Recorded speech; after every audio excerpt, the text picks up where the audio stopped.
We just don't know what to do. A soldier in the Rhodesian army patrols a village suspected of harboring guerrillas. You go into a village after one of your mates has been killed, and you feel bad. And they say they've never seen or heard of a terrorist. And you beat the hell out of them.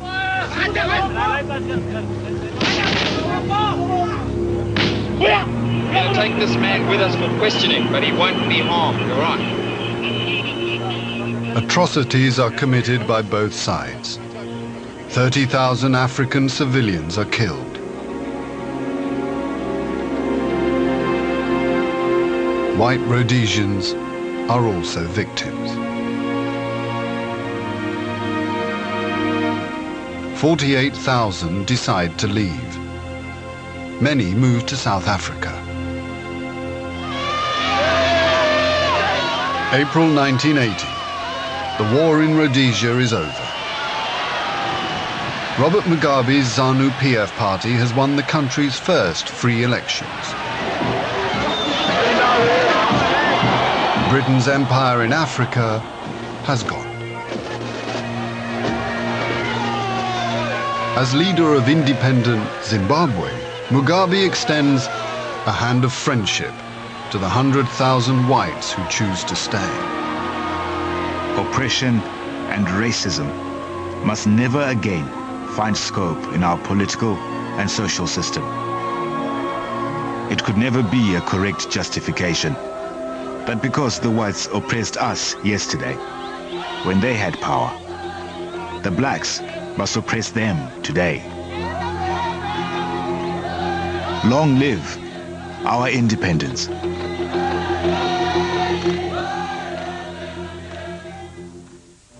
London is the place for me. London, this lovely city. As thousands leave Britain for the white Commonwealth, the British government calls for workers from the Caribbean to help build the post-war economy. By 1962, over 250,000 West Indians have arrived in Britain, tempted by the promise of work and a better life. I am glad to know my mother country. Jamaican poet Louise Bennett. What a joyful news, Miss Mattie. I feel like my heart going burst. Jamaica people colonizing England in reverse. Them a pour out of Jamaica. Everybody's future plan is to get a big-time job and settle in the motherland. To live in London, you are really comfortable, because the English people are very much sociable. But the government's open-door policy awakens prejudice within many Britons. Reporting for the Kingston Star, Richard West.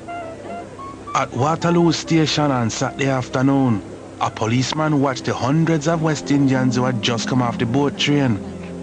Well, that's the last of them, he said with a pleased smile. But his taxi driver friend replied, "Too bloody late, mate. The country's been overrun already." Arriving in London from Barbados, Colin Jemmett. The English are clever. They ran their empire by a confidence trick. We were given an English education. We were told England was the greatest country in the world. We came here, and to our surprise, found you wouldn't accept us. Many British people have struggled to rebuild their lives since the war. They resent the growing influx of black immigrants. The British working class fought for 70 years and more to drag itself up to a decent standard of living. Now they come in and reap all the benefit.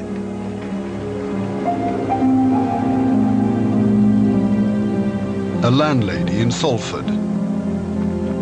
I don't take blacks. I'm sorry for the darkies that I am. But I know what the neighbours would say. Look at Mrs. So-and-so. She really has come down in the world. Most immigrants are offered menial jobs, regardless of their training and skills. They want us to work, but not anywhere. Look at all the West Indians in London transport. When I look around the city of London, I do not find educated colored men working in banks or as policemen. You can't get a good job, the sort of job you are capable of doing. You have to take what you can get, what other people don't want. West Indian activists campaign against the growing racism. From Trinidad, Claudia Jones. If all the colored people were thrown into the sea, it wouldn't solve the housing problems or provide enough jobs. One reason behind the race prejudice is that Britain is an imperial country. But colored people are now demanding their freedom and expect to be treated as equals. But in 1962, the Conservative government passes the Commonwealth Immigrants Act, restricting entry to Britain from within the empire. West Indians dub it the Colour Bar Bill. Many white Britons are appalled. Is this really the best way to integrate people? How do immigrants already here feel to be told, yes, you can stay, but we don't want any more of your sort? These policies will lead to exactly the social disaster they want to avoid. Fear and ignorance. But racial hostility towards black Britons continues to grow. Intelligent fools you lot you are. You're gonna cut because of the color of their skin. What can you do about this? Nothing. By 1968, the entry of thousands of Asians into Britain, many expelled from the former colony of Kenya, prompts the Labour government to pass a second Commonwealth Immigrants Act. For some, however, the controls are not enough. In a speech in Birmingham, Conservative MP Enoch Powell. In 15 or 20 years, there will be, in this country, 3.5 million Commonwealth immigrants. Whole areas will be occupied by the immigrant population.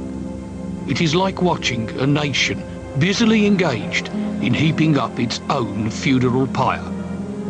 I am filled with foreboding. Like the Roman, I seem to see the river Tiber foaming with much blood. Powell is thrown out of the shadow cabinet the day after his Rivers of Blood speech. But a national poll shows that 74% of the population agree with him. I think it is monstrous that the man has been sacked from the shadow cabinet for telling the truth. We want a complete ban on immigration, or we want all post-war immigrants sent back to their homelands.